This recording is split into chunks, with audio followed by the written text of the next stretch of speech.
ಹರೇ ಕೃಷ್ಣ, ಹರೇ ಶ್ರೀನಿವಾಸ. ಆಧ್ಯಾತ್ಮ ಬಂಧುಗಳೇ, ಇಂದು ಸೌರಮಾನ ಯುಗಾದಿ ವಿಷು ಪರ್ವದ ಆಚರಣೆಯ ಬಗ್ಗೆ ತಿಳಿದುಕೊಳ್ಳೋಣ. ಭಾರತೀಯ ಸನಾತನ ಸಂಸ್ಕೃತಿಗೆ ಅನುಗುಣವಾಗಿ ಯುಗದ ಮೊದಲ ದಿನದ ಸಂಕೇತವಾಗಿ ಕಾಲಗಣನೆಯ ಪ್ರಕಾರ ಸಿಗುವ ಪ್ರಥಮ ದಿವಸವನ್ನ ಯುಗಾದಿ ಎಂದು ಕರೆಯುತ್ತಾರೆ. ಅದರಲ್ಲಿ ಎರಡು ಪದ್ಧತಿಗಳಿದ್ದು, ಸೂರ್ಯನ ಗತಿ ಪ್ರಕಾರ ತಿಥಿ, ವಾರ, ನಕ್ಷತ್ರ, ಯೋಗ, ಕರಣಾದಿಗಳನ್ನು ನೋಡುವ ಪದ್ಧತಿಗೆ ಸೌರಮಾನವೆಂತಲೂ, ಚಂದ್ರನ ಸಂಚಾರ ಪ್ರಕಾರ ಈ ಎಲ್ಲ ರೀತಿಯ ಪಂಚಾಂಗ ವಿಚಾರಗಳನ್ನು ನೋಡುವ ಪದ್ಧತಿಗೆ ಚಾಂದ್ರಮಾನ ಎಂತಲೂ ಕರೆಯುತ್ತಾರೆ.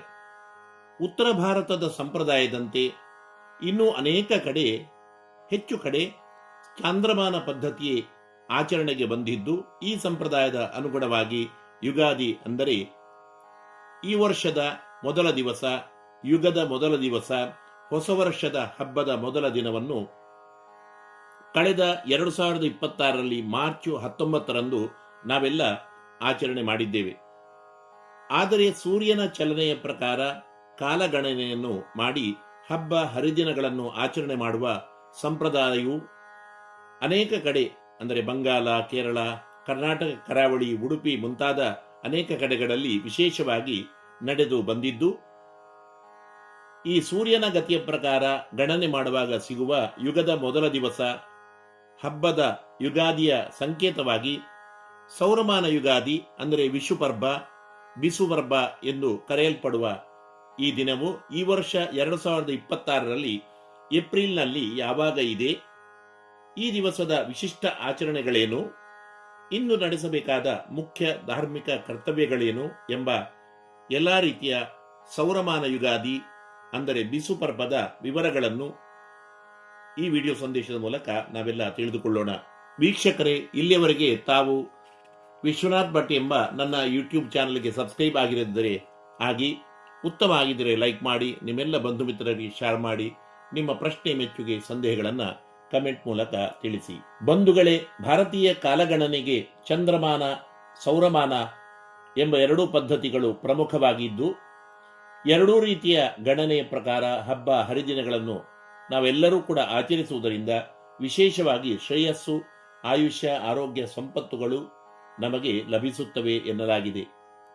ಚಾಂದ್ರಮಾನ ಪದ್ಧತಿಯಂತೆ ಯುಗಾದಿ 2026 ಮಾರ್ಚ್ 19ರಂದು ಸಂಭ್ರಮದಿಂದ ಆಚರಿಸಲ್ಪಟ್ಟಿದ್ದು, ಸೌರಮಾನ ಪದ್ಧತಿಯಂತೆ ಆಚರಿಸಲ್ಪಡುವ ನೂತನ ವರ್ಷದ ಆರಂಭದ ದಿವಸ, ಇದರ ಅಂಗವಾಗಿ ಆಚರಿಸುವ ಸೌರಮಾನ ಯುಗಾದಿ, ಇದನ್ನ ವಿಷು ಎಂಬುದಾಗಿಯೂ, ಕನ್ನಡ ಕರಾವಳಿಯಲ್ಲಿ ಬಿಸುಪರ್ವ ಎಂಬುದಾಗಿಯೂ ಕೂಡ ವಿಶೇಷವಾಗಿ ಈ ದಿನವನ್ನ ಕರೀತಾರೆ.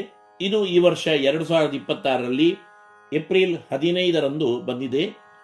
ನೂತನ ವರ್ಷದ ಆರಂಭದ ಮೊದಲ ದಿವಸ, ಇಂದಿನ ದಿವಸ ವಿಶೇಷ ಧರ್ಮಾಚರಣೆ, ಭಗವತ್ ಚಿಂತನೆ, ಪೂರ್ಣ ವರ್ಷದಲ್ಲಿ ನಡೆಯಬಹುದಾದ ಆಗುಹೋಗುಗಳ ವಿಮರ್ಶೆ, ಅಧ್ಯಯನ, ದೇಶದಲ್ಲಿ, ವಿಶ್ವದಲ್ಲಿ ಯಾವ ರೀತಿಯ ವಿದ್ಯಮಾನಗಳು ಇರುತ್ತವೆ, ಯಾವ ಶುಭ ಅಶುಭ ಫಲಗಳು ನಮಗೆಲ್ಲ ಈ ವರ್ಷ ಪ್ರಾಪ್ತಿಯಾಗಬಹುದು, ಯಾವ ರೀತಿಯ ಧಾರ್ಮಿಕ ಉಪಾಯ ಪರಿಹಾರಗಳನ್ನು ನಡೆಸಿದರೆ ಆ ಎಲ್ಲ ಅಶುಭ ಫಲಗಳು ವರ್ಷ ಪೂರ್ಣವಾಗಿ ನಿವಾರಣೆಯಾಗಿ ನಮ್ಮ ಜೀವನ ಸುಧಾರಿಸಬಹುದು ಎಂಬುದರ ಸಲುವಾಗಿ ವರ್ಷದ ವಿದ್ಯಮಾನಗಳನ್ನು ಸೂಚಿಸುವ ಪಂಚಾಂಗವನ್ನು ಎಲ್ಲರೊಂದಿಗೆ ಶ್ರವಣ ಮಾಡುವುದು ಅತ್ಯಂತ ಪ್ರಮುಖವಾದ ವಿಷಯವಾಗಿದೆ.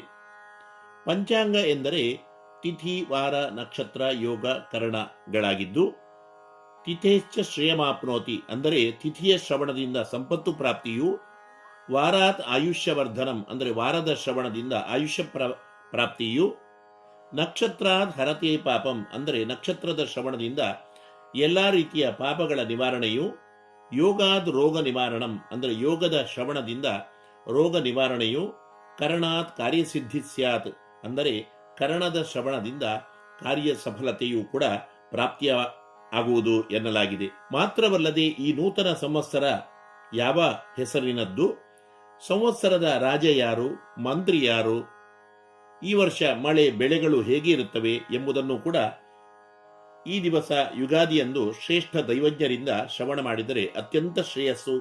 ಇದರಿಂದ ವರ್ಷದ ಆರಂಭದಿಂದ ವರ್ಷಾಂತ್ಯದವರೆಗೆ ನಿರಂತರವಾಗಿ ಸುಖ ಸಂತೋಷಗಳು ಪ್ರಾಪ್ತಿಯಾಗುತ್ತವೆ ಎನ್ನಲಾಗಿದೆ. ಸಂವತ್ಸರದ ರಾಜಫಲ ಶ್ರವಣದಿಂದ ಸ್ಥಾನಮಾನಾದಿಗಳು, ಮಂತ್ರಿಫಲ ಶ್ರವಣದಿಂದ ಬುದ್ಧಿ ಕೌಶಲ್ಯವು, ಧಾನ್ಯ, ಮಳೆ, ಬೆಳೆ, ಮೋಡ ಇತ್ಯಾದಿ ಫಲ ಶ್ರವಣದಿಂದ ಸ್ಥಿರವಾದ ಸಂಪತ್ತು, ವಾಕ್ಪಟುತ್ವ, ದೀರ್ಘಾಯುಷ್ಯ, ಧಾರ್ಮಿಕ ಕಾರ್ಯಗಳ ಅಭಿವೃದ್ಧಿಯೂ ಕೂಡ ವರ್ಷದ ಆರಂಭದಿಂದ ಕೊನೆಯವರೆಗೆ ಪ್ರಾಪ್ತಿಯಾಗುತ್ತವೆ ಎನ್ನಲಾಗಿದೆ. ಯುಗಾದಿ ಹಬ್ಬ ಅಂದರೆ ಬಿಸು ಪರ್ಬದ ಆಚರಣೆಯ ಸಲುವಾಗಿ ಮುಂಚಿನ ದಿವಸ ಮನೆಯ ಗದ್ದೆಯಲ್ಲೇ ಬೆಳೆದ ಹೊಸ ಧಾನ್ಯಗಳು, ತರಕಾರಿ, ಕಾಯಿಪಲ್ಯಗಳು, ಹಣ್ಣು ಹಂಪಲುಗಳು, ಫಲ ಪುಷ್ಪಗಳನ್ನು ಕೊಯ್ದು ತಂದು ಸಿದ್ಧ ಮಾಡಿ ಇಟ್ಟುಕೊಂಡಿರಬೇಕು. ಒಂದು ವೇಳೆ ಸ್ವತಃ ಬೆಳೆಯ ಇಲ್ಲದಿದ್ದರೆ ಅಂಗಡಿಯಿಂದಾದರೂ ಅದನ್ನು ತಂದು ಸಿದ್ಧಪಡಿಸಿಕೊಂಡು ಅವೆಲ್ಲವನ್ನು ದೇವರ ಎದುರುಗಡೆ ಸುಂದರವಾಗಿ ಜೋಡಿಸಿಟ್ಟು ಅದರೊಂದಿಗೆ ಒಂದು ಕನ್ನಡಿ, ಬಂಗಾರ, ಬೆಳ್ಳಿ ಆಭರಣಗಳನ್ನು, ಹೂ ಪುಷ್ಪಾದಿಗಳನ್ನು ಇಟ್ಟು ದೇವರಿಗೆ ಮೊದಲು ಅದನ್ನು ಅರ್ಪಿಸಬೇಕು. ಇದಕ್ಕೆ ಕಣಿ ಇಡುವುದು ಎಂದು ಕರೆಯಲಾಗ್ತದೆ. ಹೇ ಭಗವಂತನೇ, ನಿನ್ನ ಅನುಗ್ರಹದಿಂದ ಈ ಸೃಷ್ಟಿಯ ಎಲ್ಲಾ ಉತ್ತಮ ವಸ್ತುಗಳನ್ನು ನಿನಗರ್ಪಿಸಿ ಅನಂತರ ನಾನು ಸ್ವೀಕಾರ ಮಾಡುತ್ತೇನೆ. ವರ್ಷದ ಮೊದಲ ದಿನವಾದ ಇಂದಿನಿಂದ ವರ್ಷಾಂತ್ಯದವರೆಗೆ ಎಲ್ಲ ಮಂಗಲ ದ್ರವ್ಯಗಳು, ವಸ್ತುಗಳು, ಹಣ್ಣು, ಕಾಯಿ ಪಲ್ಯ, ದವಸ ಧಾನ್ಯಗಳು ನನಗೆ ಸಿಗುವಂತೆ ಮಾಡಿ ಜೀವನವನ್ನ ಸಾರ್ಥಕಗೊಳಿಸಿ ಪೂರ್ಣ ವರ್ಷದಲ್ಲಿ ಸಂತಸದ ಆರೋಗ್ಯದ ಹೊನಲನ್ನು ಹರಿಸು ಎಂದು ಬೆಳಿಗ್ಗೆ ಬೇಗನೆ ಎದ್ದು ಶುದ್ಧರಾಗಿ ದೇವರ ದರ್ಶನವನ್ನ ಮಾಡಿ ದೇವರ ಎದುರು ಇಟ್ಟಿರುವ ಆ ಕನ್ನಡಿಯಲ್ಲಿ ನಮ್ಮ ಮುಖವನ್ನ ಮೊದಲು ನೋಡಿಕೊಂಡು ಈ ರೀತಿಯಾಗಿ ಭಗವದ್ ದರ್ಶನ, ಆನಂತರ ಸುಮುಖ ದರ್ಶನ ಇದನ್ನು ಮಾಡುವುದಕ್ಕೆ ಕಣಿ ನೋಡುವುದು ಎಂದು ಕರೀತಾರೆ. ಈ ರೀತಿ ಮಾಡಿ ಆನಂತರ ಹಿರಿಯರಿಗೆ ಗೌರವ ಪುರಸ್ಸರವಾಗಿ ನಮಸ್ಕಾರವನ್ನು ಮಾಡಿ ಪೂಜೆ ಹಬ್ಬವನ್ನ ಪೂರ್ಣ ದಿನದ ಆಚರಣೆಯನ್ನ ನಡೆಸಬೇಕು.